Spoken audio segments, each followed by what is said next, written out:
Pansamantalang pinagtibay ng isang federal appeals court ang malawakang taripa ni US President Donald Trump. Ibinaba ng appeals court ang pasya isang araw matapos harangin o harangan ng trade court ang pagpapatupad ng dagdag taripa. Ayon sa trade court, lumapis si Trump sa otoridad nito bilang Pangulo. Si Cherry Recolizado para sa karagdagang detalye.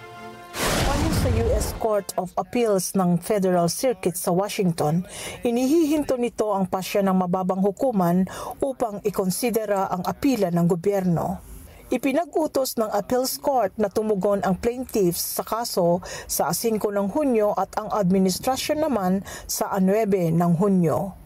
Ang nakabibiglang pasya ng U.S. Court of International Trade noong Miyerkules ay banta sa pagpatay o pagpapabagal ng imposisyon ni Trump ng tinatawag nitong Liberation Day tariffs. Ang import tax ay para sa mga inaangkat mula sa trading partners ng US at sa karagdagang taripa sa mga produktong mula sa Canada, Mexico at China. Ang huli ay kaugnay ng akusasyon ng Pangulo na hinahayaan ng 3 bansa ang daloy ng fentanyl papasok ng US.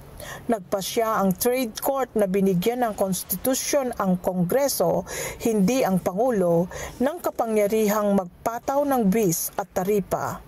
Ayon sa korte, lumabis ang Pangulo sa kanyang autoridad dahil sa paggamit ng International Emergency Economic Powers Act, isang batas na para tugunan ang mga banta kung may national emergencies.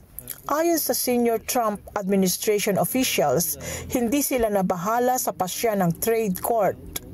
Ayon sa mga ito, handa silang manalo sa apila o gumamit ng iba pang presidential powers upang matiyak na maipatupad ang import surcharges.